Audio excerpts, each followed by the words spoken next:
Hello students, कैसे हैं आप सब। आज हम पढ़ेंगे कक्षा 4 और 5 की प्रयास इंग्लिश वर्कबुक वर्कशीट नंबर 36। चलिए शुरू करते हैं। Read the passage below and answer the following questions.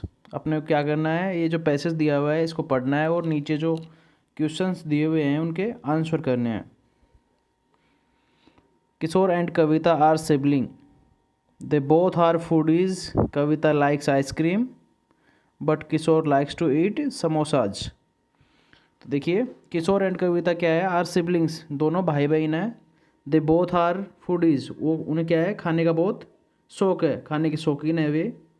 Kavita likes ice cream, कविता को क्या है, आइसक्रीम पसंद है। But Kishore likes to eat samosa, लेकिन किशोर को क्या है, क्या खाना पसंद है, समोसा खाना पसंद है। वन डे, एक दिन, go to a fair with their father, एक दिन वे क्या करते हैं, अपने पापा के साथ मेले में जाते हैं। कविता सी एन आइसक्रीम, कविता को क्या दिखा, आइसक्रीम दिख गई वहाँ पे, आइसक्रीम सेलर, आइसक्रीम बेचने वाला दिखा वहाँ। Kavita sees an ice cream seller, Kavita को वहाँ आइसक्रीम बेचने वाला दिखा। And wants to eat ice cream but Kishore wants to eat samosas, Kavita को वहाँ आइसक्रीम सेलर दिखा, आइसक्रीम बेचने वाला दिखा। एंड वांट्स टू ईट, और वो क्या, आइसक्रीम खाना चाहती थी। But Kishore wants to eat samosa, लेकिन किशोर को क्या खाना पसंद था, क्या खाना चाहता था, वो समोसा खाना चाहता था। उसके बाद क्या हुआ, दे बोथ स्टार्ट फाइटिंग, इसके बाद वो दोनों लड़ना शुरू कर दिए दोनों ने। अबाउट वाट टू ईट, कि क्या खाया जाए, इस बारे में उन दोनों ने लड़ाई शुरू कर दी आपस में। Finally father decided that they will get to eat both samosas and ice cream, लेकिन उसके बाद में उनके पापा ने निर्णय किया कि they will get to eat both, कि दोनों चीज़ें खाई जाएगी, समोसा एंड आइसक्रीम।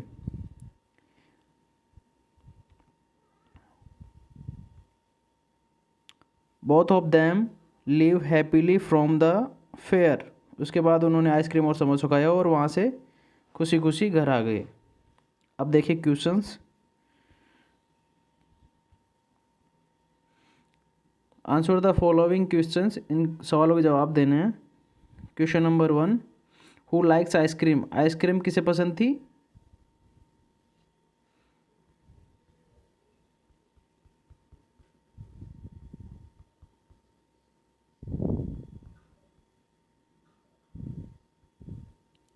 ये लिख देंगे यहाँ पे, कविता लाइक्स आइसक्रीम पूरा।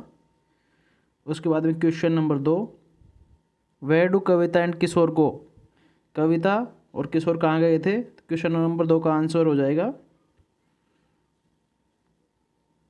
कविता और किशोर कहाँ गए थे, one day they go to a fair, एक दिन वो कहाँ गए थे, मेले में गए थे। क्वेश्चन नंबर 2 का आंसर यहाँ से यहाँ तक हो जाएगा, ठीक है।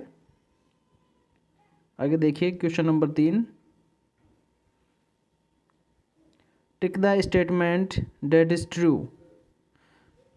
क्वेश्चन नंबर 3 कह रहा है कि उस स्टेटमेंट पे, उस कथन पे ट्रू का निशान लगाना है जो सही है। ये Kavita wants to eat samosa, क्या कविता समोसा खाना पसंद करती थी, नहीं, तो ये गलत हो जाएगा। कविता वांट्स टू ईट आइसक्रीम, हाँ, कविता को आइसक्रीम खाना पसंद था, सही है ये। Kavita wants to eat samosa and Kishore wants to ice cream, क्या कविता समोसा खाना पसंद करती थी, खाना चाहती थी, या किशोर आइसक्रीम खाना चाहता था, तो ये वाक्य गलत है। Option number D, Kishore wants samosa and Kavita wants ice cream, तो ये वाक्य पूरा सही है, ठीक है। आगे देखिए क्वेश्चन नंबर 4,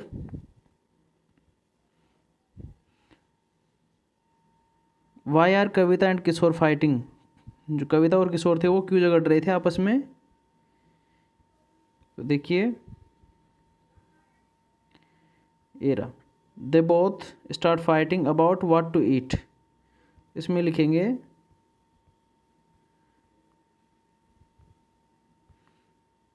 वो दोनों खाने के बात के ऊपर झगड़ रहे थे, इसमें आएगा अबाउट व्हाट टू ईट, कि क्या खाया जाए। क्वेश्चन नंबर 5 देखिए, discuss the word sibling with your teacher and use in your on sentence.